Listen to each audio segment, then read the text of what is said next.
So, hello, and I hope you're well. And the UK's in the middle of a lockdown due to coronavirus. So I've been making loads of bread. And the first recipe I'm going to put up for you is my sourdough recipe that made this beautiful loaf. Ask any questions after you've watched the footage. Stay safe, please like and subscribe, and enjoy baking. So the first thing you need to do is add 325 grams of filtered water and 150 grams of your fresh starter. Give it a bit of a stir. Then add 450 grams of extra strong white flour and 50 grams of spelt flour. Give it a stir with the back of a stick. Get it all together and leave it to autolyse for an hour. After an hour, take it out the bowl. Oil your hands because it's easier to knead that way, and give it a good knead. And add the salt, 12 grams of salt. Add it in while you're kneading it. Okay, give it a push with the heel of your palm. Pull it back, there you go, for about 8 to 10 minutes until you reach the point where it sort of gets creamy and you can do the window pane effect, which is that's all the gluten combined, so you can pull it apart so it's like a window but it doesn't tear. Then you put it back in the bowl and cover it and leave it for another hour. After an hour, oil the work surface because you're about to pour the dough onto it, so you don't want it to stick. There you go, and then you just stretch the whole dough out without tearing it.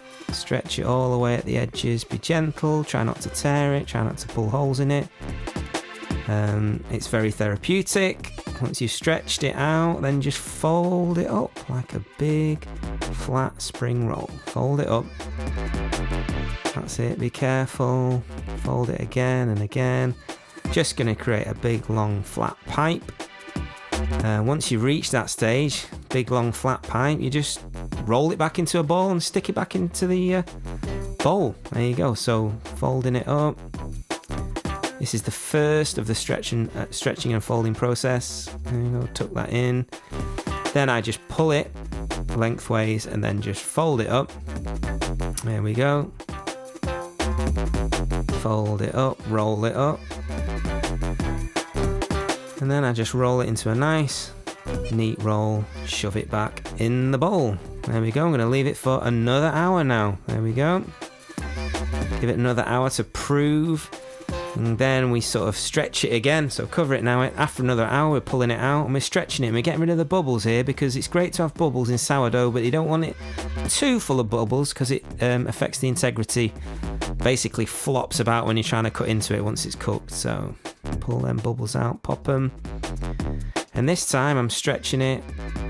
As you can see, I'm sort of widening it and stretching it along again, just really strengthening the gluten so that when it proves and bakes, it's a great strong loaf. Doesn't fall apart, doesn't collapse. There we go. And again, just fold it up and then just roll it up like a big fat stogie. In you go. Shove that back in the bowl and leave it for another hour. There we go. After another hour, here we go. We're going to stretch it again.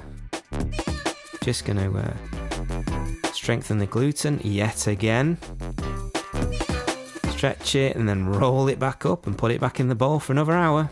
And just do nothing, just leave it in there. This process, we're basically stretching out the gas bubbles and letting it prove and stretch every time a little bit further. This is the final time I'm going to stretch and fold it. So I've stretched it, I'm going to fold it up and then roll it into a ball.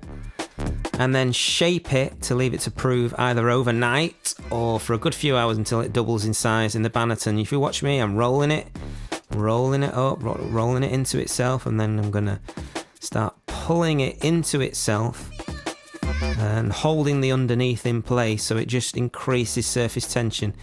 It's a little bit frustrating the first few times you do it, but eventually you'll pick it up. You're just trying to create surface tension, and when you've reached enough, like I feel like I have there, cover the dough in semolina and cover the banneton in semolina. Put the dough in the banneton upside down and leave it to prove for as long as it takes. It could be overnight, or you could leave it for a good 6 hours, whatever it takes to double in size. There and thereabouts. Then you flip it over onto some baking parchment and carefully remove the banneton, and then you need to score it with a Stanley knife or a scalpel or a baker's blade like I've got there. Just score it so that when you bake it and it expands, it doesn't form grotesque shapes like someone off Total Recall. Then you get your cast iron pot from a preheated oven that's 250 degrees. You drop it in. The cast iron pot needs to be absolutely red hot. And also the lid, so that when you spray water into it, it creates an enormous amount of steam, and then you bake it for 45 minutes. Leave the lid on, bake it 45 minutes. When it's done, take it out. Voila, there you go. Unbelievable tasting sourdough bread. You'll be the talk of the town if anyone was even allowed to come round to your house, but we're all self-isolating, so good luck and stay safe. Enjoy baking, ask any questions, please like and subscribe, and I will see you after.